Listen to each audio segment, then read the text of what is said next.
Mr. Lair, and this is our Principles of Engineering class. Right now going on in class, what we have are students working on a long-term project for building machines that sort different types of materials.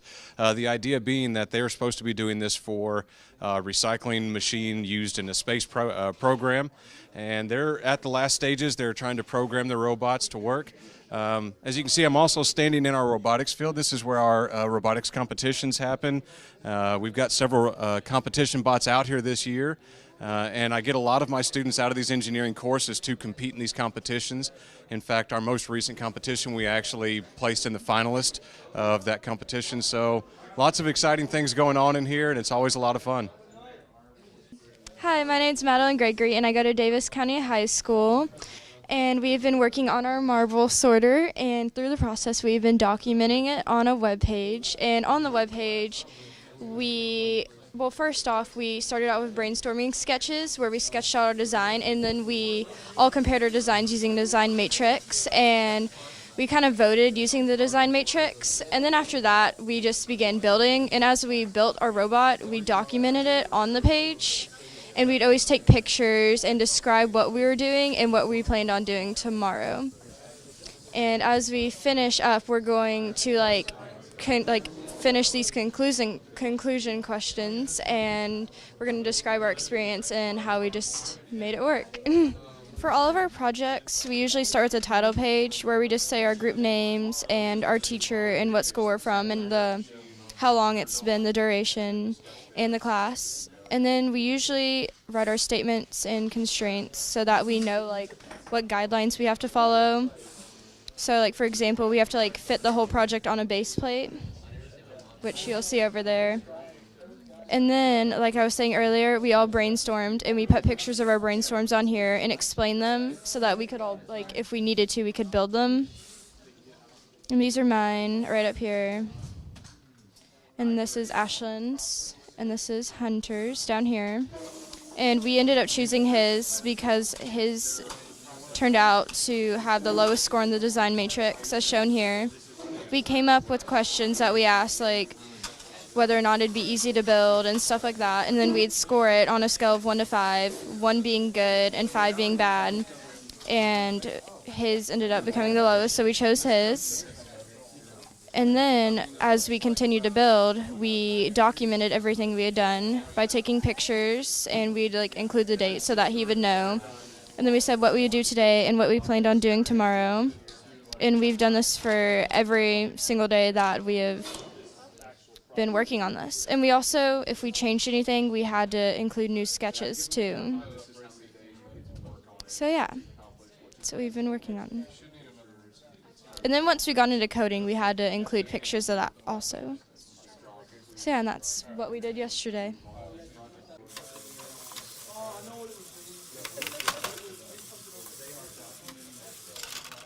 And this is our beautiful robot right here. It is designed to sort 3 types of marbles. There's a steel marble, there's a wooden marble, and a plastic marble. So we basically built it from nothing, this little platform. We just built up like that. That's still in the design phase, so it might not. Yeah, and we had our team to work on this, and we just built off each other's strengths, not each other's weaknesses. Like me, I'm not the best at programming, and luckily I had these two to help me with that. And also, we took each other's ideas and we built off each other's ideas, and we ended up with this machine here. So. And to build it, we just started off with this base plate, and again, we took everybody's ideas and we started off just building the framework for the first couple days or so. Then we started adding in a sorting method, and a sorting method and a distributing method. And we just kind of took that, and we've been programming ever since just to kind of fine-tune it and make sure it all works. Like I said earlier, it's still in the design phase. Some might not work the best right now.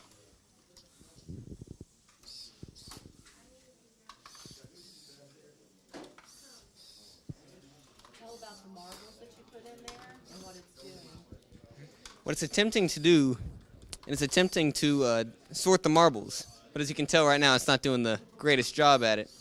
There's a few bugs in our program. We're going to be looking at some of the Introduction to Engineering Design, reverse engineering projects. Students work on these for a couple weeks as we're rounding down the semester, and they do inventor drawings, and we 3D print some of the projects where we can show them. And their final project is a poster that they put the information that they've gathered, and they present it to the visitors to the class. I tried recreating my saxophone mouthpiece. My group and I worked on remaking Wall-E, or reverse engineering him. We made his body and his arms and his neck all over, and I have we made pieces in Inventor and then 3D printed them out, and we also put them on a poster. This is Wall-E's left eye. Over here is Wall-E's tread, and we have it printed right here. And then here are the eyes 3D printed out, right here. Over here we have Wall-E's body. This is really the main part of our Wall-E. The 3D printer just messed up a little bit on the top, had to put a couple of holes in it, but it turned out decent. And then we put a lot of detail into it, a little more so than the other pieces, but we put like his sundial on the front and all of those details. Really, all we did to different about him is we just fixed him up and made him look a little better than he did in the movie. My name is Michael Keller, and me and Derek Hall, we reverse engineered the Sparky from an iconic game, mobile game on your phone called Clash Royale. The Sparky is a tank that shoots electricity from its coils. The coils looks about like that, and it just shoots electricity from the bolts. And we learned through this project some very key features in the Inventor software that we didn't learn in middle school. We reverse engineered the Sparky by making it to where it applied more damage to opposing towers and made the design more sleek and aerodynamic.